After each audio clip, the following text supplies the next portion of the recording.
창세기 19장입니다. 창세기 19장 23절로 29절에 있는 말씀입니다. 창세기 19장 23절로 29절에 있는 말씀까지인데요, 한 절씩 교독해 보겠습니다. 제가 23절 먼저 읽겠습니다. 롯이 소알에 들어갈 때 해가 돋았더라.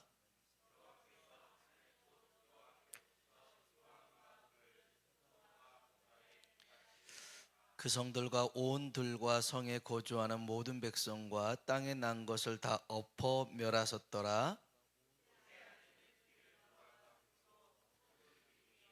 아브라함이 그 아침에 일찍 일어나 여호와 앞에서 있던 곳에 이르러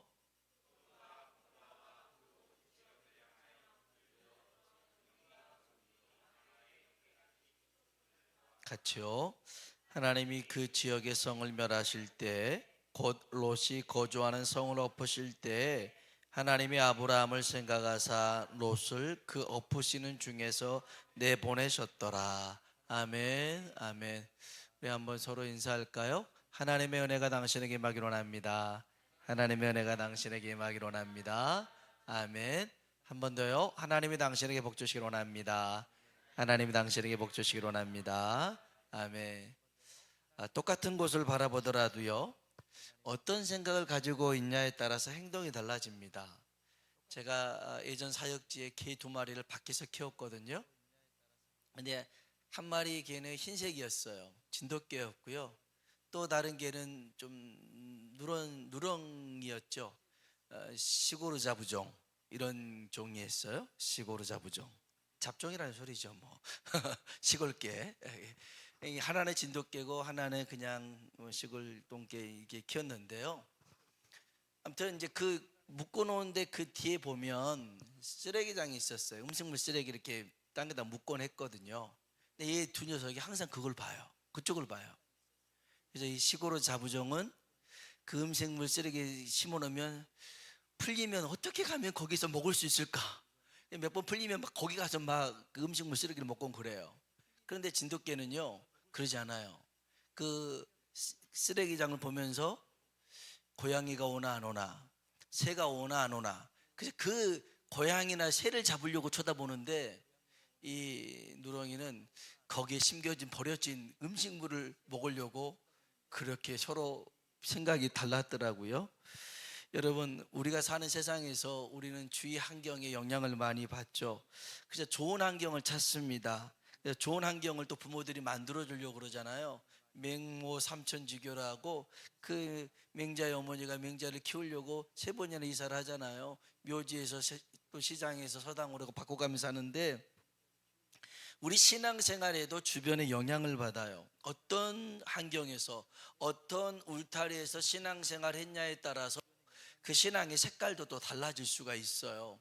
그래서 이제 뭐 장로교 고신 측에서 이렇게 이제 쭉 성상에서 예배 드리신 분들은요, 굉장히 좀 조용하고, 그 다음에 기도할 때도 이제 묵상으로 이렇게 기도하는 게 익숙합니다.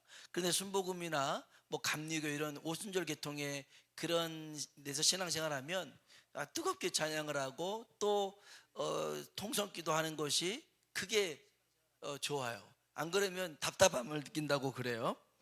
아무튼 간에 우리가 신앙에 이렇게 주변에서 영향을 받을 수는 있으되 핵심만큼은, 신앙의 본질만큼은 달라져서는 안 됩니다. 몇 년 전 얘기입니다. 감리교 목사님 한 분이 영국에서 세계 감리교 협회가 있어가지고 갔어요. 그래서 이제 그 후배 목사 집에서 잠을 잤는데요, 그 목사님도 한국 분인데 이 한국 그 영국에서 목회하는 한국 목사님이 그 선배 목사님한테 물어보는 거예요. 목사님, 이렇게 그 영국은 동성애자 비율이 10%가 넘었다는 거죠. 그래서 동성애 결혼 주례를 부탁을 받았는데 해야 될까요? 말아야 될까요? 물어보는 거예요. 이게 뭔 소리냐 그랬더니, 여기서는 그 결혼 주례를 부탁받으면 영국 목사들은 다들 하는 거예요. 안 한다고 하면 너는 한국 목사라 안 해, 이렇게 비난이 쏟아진다라는 거죠. 그래서 고민을 했나 봐요. 그래서 선배님, 동성애 주례를 해야 될까요? 말아야 될까요? 그 고민을 하고 있더라는 거예요. 그래서 어떻게 삼위일체 성부 성자 성령 하나님의 이름으로 남자가 남자에게 결혼됐음을 선포하노라 할 수가 있겠느냐. 네가 여기서 영국에서 목회하는 것은 영국 목사들이 못하니까 한국 목사 네 보고 하라는 소리 아니냐 라고 꾸짖었다고 그래요. 여러분, 영국의 목사들 단순히 동성애 문제, 이런 시대적인 상황, 환경 문제를 탓하는 게 아니에요. 다시 얘기하면 자기 속에 있는 신앙의 핵심, 본질이 변질돼 버린 거죠. 여러분, 예수 그리스도가 우리의 구세주요, 우리의 주인 되심을 여러분 결코 변질되지 않아야 될 줄로 믿습니다. 그럼 우리는 당연히 우리의 구원자 되신 주님 말씀 따라가야겠죠. 우리 주인 되신 주님 말씀 따라가야 됩니다. 그게 변질되지 않는 길입니다. 오늘 우리가 읽었던 이 창세기 19장에 보면 소돔과 고모라를 하나님이 심판합니다. 불과 유황으로 심판하는데요, 지난 시간에 봤지만 의인 10사람이 없었습니다. 여기에는 정말 그 죄악이 극에 달했는데요, 특별히 성적 타락이 굉장히 극에 달했어요. 이 롯이 두 천사를 자기 집으로 이렇게 모십니다. 영접했어요. 그랬더니 그 밤에 어른, 아이, 노년, 노인들 상관없이 다 몰려들었어요. 다 몰려들어와서 뭐라고 그러냐면, 야, 니네 집에 온 두 사람 내놔라. 우리가 걔네들과 성적인 관계를 맺겠다 하고 난리를 칩니다. 그렇게 해서 이제 두 천사가 결국은 이제 이 가정을 보호하긴 하는데요, 이들에게는 부끄러운 게 없었어요. 아니, 아이도 어른도 노인도 다 같이 와가지고 이 두 사람과 성적인 관계를 을 즐길 수만 있다면 뭐든지 하겠다는 거였습니다. 여러분, 동성애, 그래서 소돔이라고 하는데요, 이거를 소돔이라는 이 지역에서 유래가 돼서 동성애가 소돔이가 된 겁니다. 자, 문제는 이 소돔 속에서 살고 있었던 롯의 가정 얘기입니다. 롯은요, 믿음이 있었어요. 그래서 아브라함과 같이 나그네를 대접하는 이런 신앙이 몸에 배어 있었어요. 그래서 두 천사를 자기 집으로 이렇게 초대하거든요. 성경 한번 봅시다. 19장 1절로 3절입니다. 읽어볼까요? 저녁 때에 그 두 천사가 소돔에 이르니 마침 롯이 소돔 성문에 앉아 있다가 그들을 보고 일어나 땅에 엎드려 절하며 이르되, 내 주여 돌이켜 종의 집으로 들어와 발을 씻고 주무시고 일찍이 일어나 갈 길을 가소서. 그들이 이르되, 아니라 우리가 거리에서 밤을 새우리라.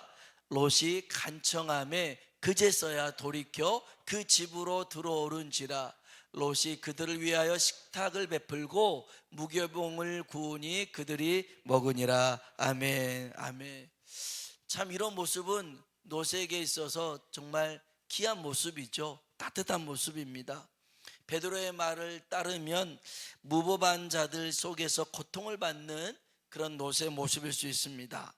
그런데요, 아까도 얘기했지만 이 성에 사는 사람들이 이 두 천사를 내놓으라고 하니까 이 롯이 이 천사를 보호해야 될 거 아닙니까? 근데 보호하기 위해서 이 롯이 했던 행동이 좀 경악스럽습니다. 한번 볼까요? 6절로 8절입니다.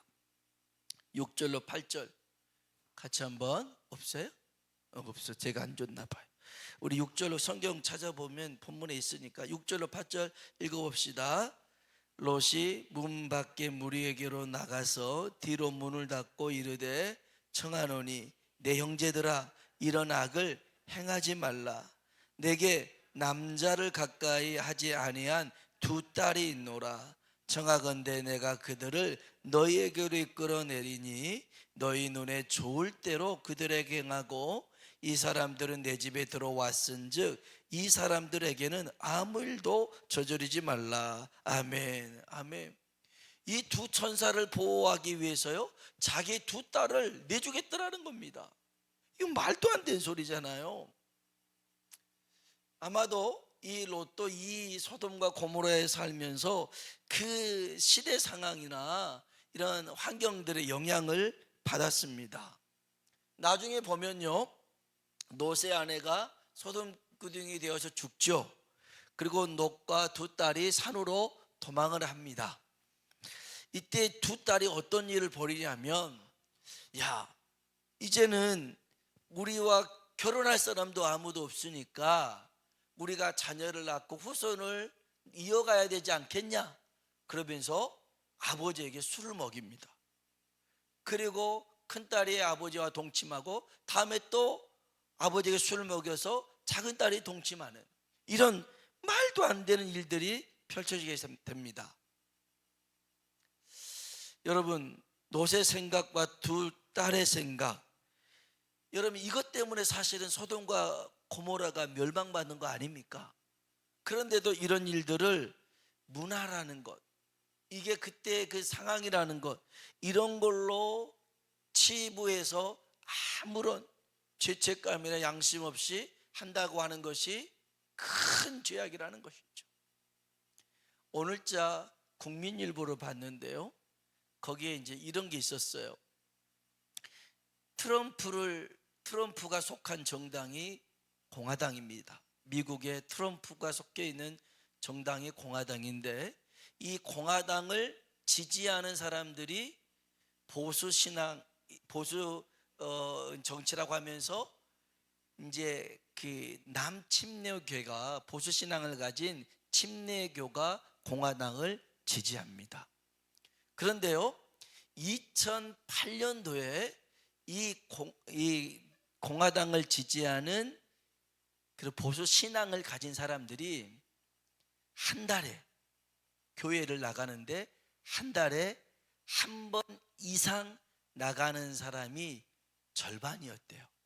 2008년도에는 한 달에 한 번 이상 교회를 나가는 사람이 절반이었대요.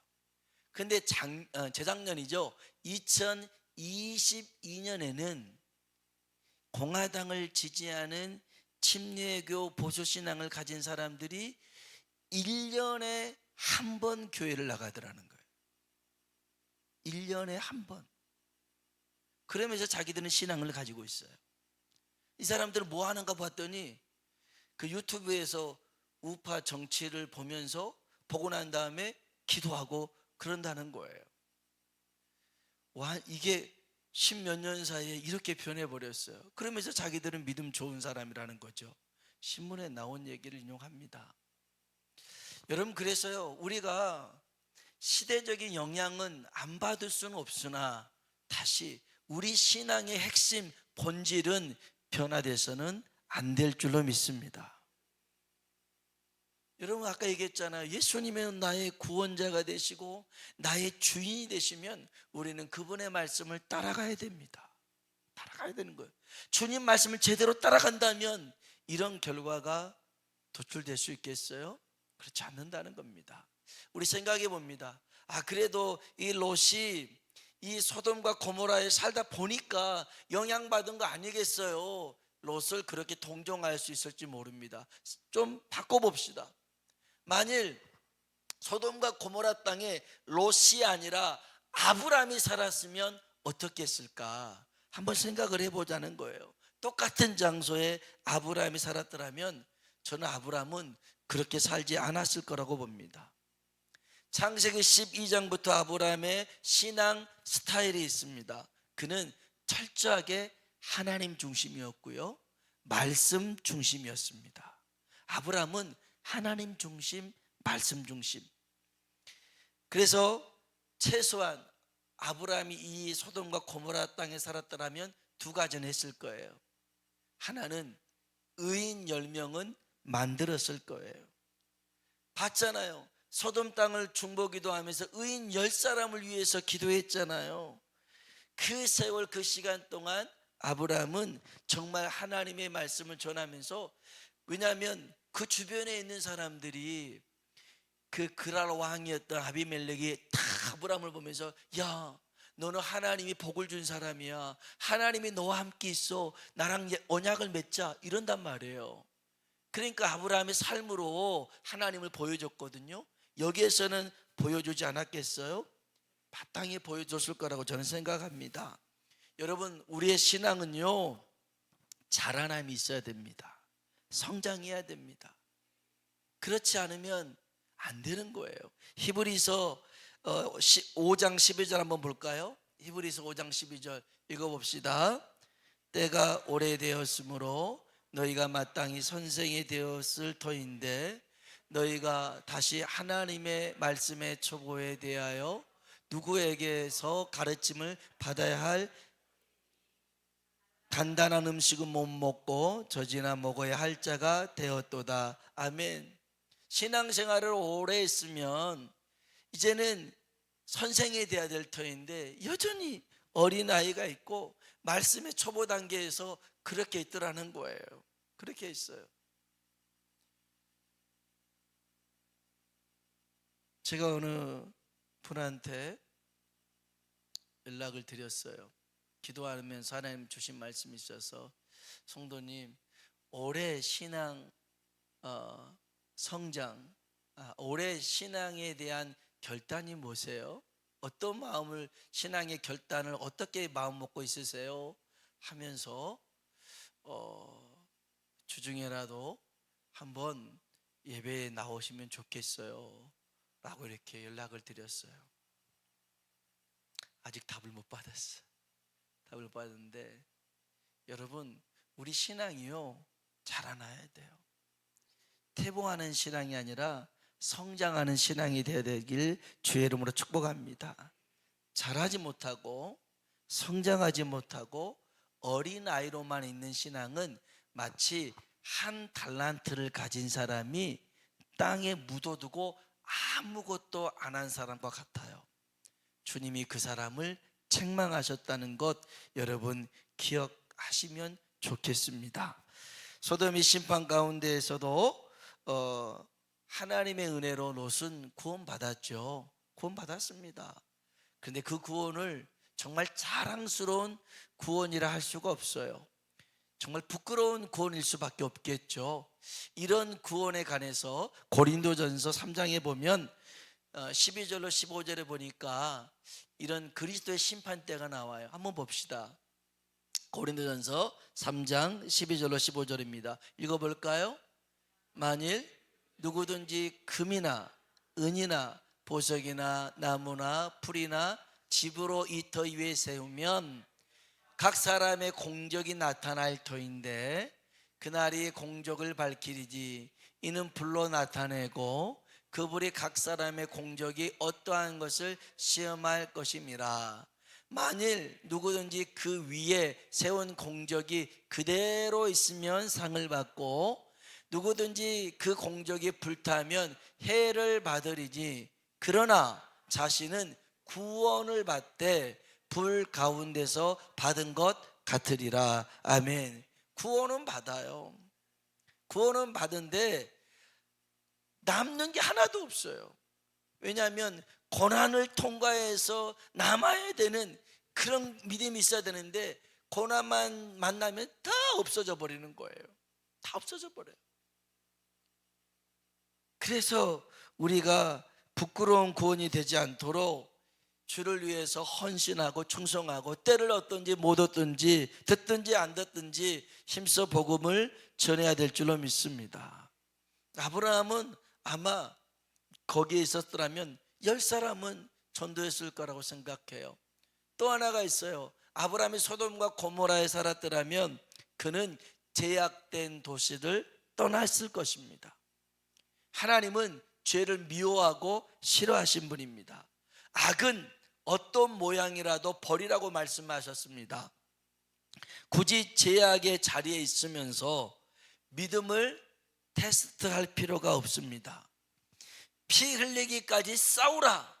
그 말은 그 자리에서 믿음으로 견뎌라, 그런 의미만이 아니에요. 정말 그 제약의 자리가 있다면 거기에 머물지 말고 떠나라는 것입니다. 떠나라. 창세기 12장 1절 보세요. 하나님이 아브라함에게 주셨던 말씀이 있어요. 창세기 12장 1절도 없어요? 우리 한번 찾아봅시다. 창세기 12장 1절. 창세기 12장 1절 같이 한번 읽어보겠습니다. 창세기 12장 1절입니다. 여호와께서 아브라함에게 이르시되 너는 너의 고향과 친척과 아버지의 집을 떠나 내가 내게 보여줄 땅으로 가라. 아멘, 아멘. 고향과 친척과 아비 집을 떠나라고 하는 것은요, 이 아버지 데라가 우상을 만드는 사람이었어요. 그러니까 우상의 그 죄악의 자리를 떠나라는 것이죠. 친척과 아비집 떠나라는 말은 기댈 곳, 의지할 곳이 사람이 아니라 하나님만 바라보고 나아가는 거였어요. 그래서 아브라함은 이 말씀, 죄악의 자리를 떠나라, 떠납니다. 하나님이 이스라엘 백성을 애굽에서 건져낼 때 거기서 신앙생활 하라고 하지 않았어요. 그 애굽에서 떠나서 가나안 땅으로 돌아가라고 말씀하셨어요. 살기는 애굽 땅이 훨씬 살기 좋아요. 편합니다. 나일강도 있으니까 문제가 없어요. 가뭄에도 흉년에도 문제가 없습니다. 그런데 신앙생활 하기가 맞질 않아요.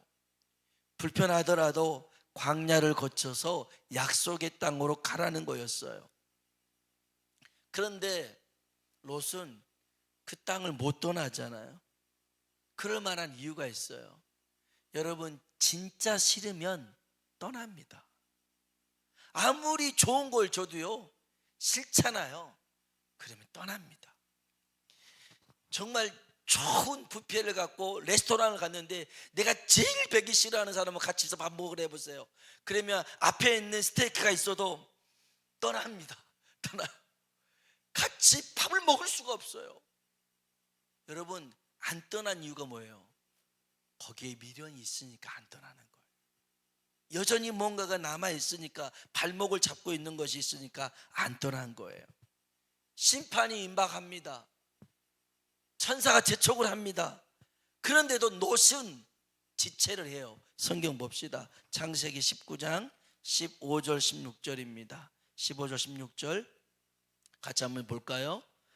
동이 틀 때 천사가 롯을 재촉하여 이르되 일어나 여기 있는 내 아내와 두 딸을 이끌어내라.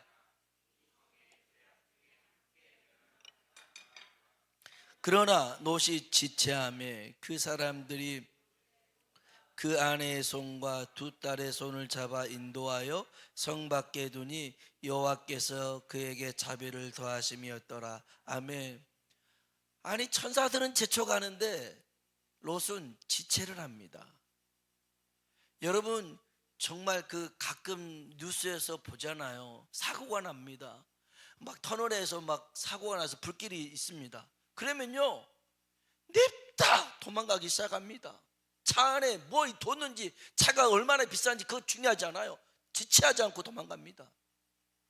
생명이 더 중요하니까 그런 거죠. 그런데 지금 심판이 임박했는데도 롯은 거기서 지체를 하고 있습니다. 떠날 생각을 못하는 거예요. 대체 왜 그랬을까요? 이것을 단편적으로 보여준 게 바로 롯의 아내였던 거였죠. 26절 한번 볼까요? 26절입니다. 읽어봅시다. 롯의 아내는 뒤를 돌아보았으므로 소금 기둥이 되었더라. 아멘. 뒤를 돌아봤어요. 뒤를 돌아봤어요. 사실은 천사들이 뒤를 돌아보지 말고 앞으로만 달려가라고 그랬어요. 근데 뒤를 돌아보다가 소금 기둥이 됩니다. 왜 뒤를 돌아봤을까요? 왜 지체했을까요? 여전히 세상의 것에 대한 집착과 욕심과 미련 때문에 그럽니다. 그래서 요한일서 2장 16절에는요 이런 말씀이 있는데 한번 같이 한번 읽어봅시다. 읽어볼까요? 이는 세상에 있는 모든 것이 육신의 정욕과 안목의 정욕과 이생의 자랑이니 다 아버지께로부터 온 것이 아니요 세상으로부터 온 것이라. 거기까지인가요? 네. 그래서 이 세상이나 세상에 있는 것들을 사랑하지 말라. 누구든지 세상을 사랑하면 아버지의 사랑이 그 안에 있지 않다라고 말씀합니다. 여러분, 정말 우리가요 그런 복음성가도 있잖아요.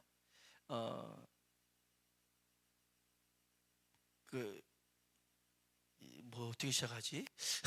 그 세상 등 3절부터 생각이 나네. 이 세상 사람 날 몰라줘도 우리 처음이 어떻게 시작하죠? 맞나요? 맞아요. 주님 뜻대로 살기로 했네. 이 세상 사람부터 생각나지.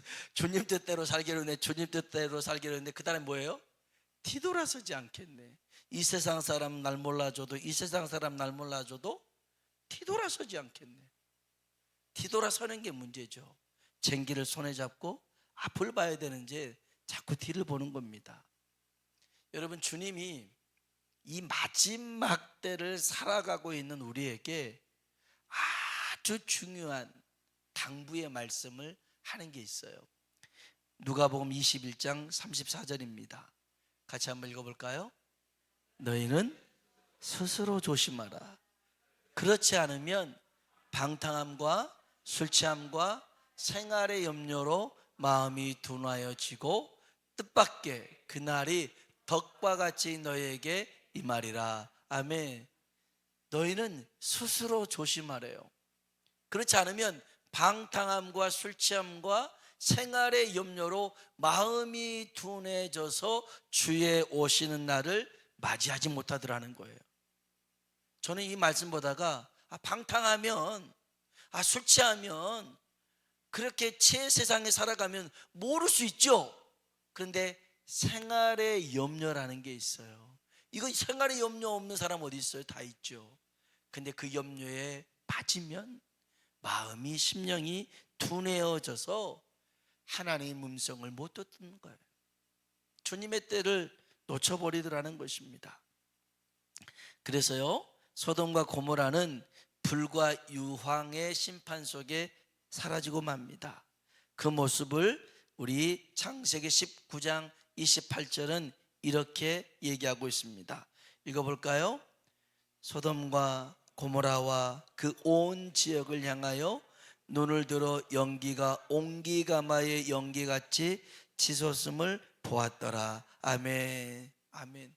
소돔과 고모라 땅이 마치 불에 확 타버려서 재만 남아버렸더라는 거죠. 그게 바로 세상에 주는 교훈입니다. 세상에 뒤돌아보지 말라는 소금 기둥은 그리스도인의 교훈을 우리는 기억해야 되는 것입니다. 여러분, 모든 죄 가운데 소금 기둥, 모두 소돔과 고모라가 다 타버렸는데 거기에 소금 기둥이 있어요. 소금 기둥. 이것은 원래 역대하 13장 5절에 보면 소금 언약이라는 것을 하나님 백성에게 줍니다. 마지막으로 성경 봅시다. 읽어볼까요? 이스라엘 하나님 여호와께서 소금 언약으로 이스라엘 나라를 영원히 다윗과 그의 자손에게 주신 것을 너희가 알 것 아니냐. 아멘. 불에 타서 모두가 흔적도 없고, 그리고 그 연기만 나오고 있는 그곳에 소금 기둥이 있는 겁니다. 우리에게 주는 교훈이 뭐예요? 잠시 잠깐 우리가 미련두고 있는 그것 때문에 한 줌의 죄가 되어버리는 세상 속에서 우리가 하나님 말씀 그 언약 붙들고 살아가는 소금 언약의 존재가 되라는 것입니다. 여러분, 환경에 요동하거나 흔들리지 말고 아브라함이 지녔던 하나님 중심, 말씀 중심으로 우리가 어느 곳에 있든지 하나님께 영광 돌리며 살아가길 주의 이름으로 축복합니다. 제 자리가 있어요? 버티려고 하지 말고 속히 떠나야 됩니다.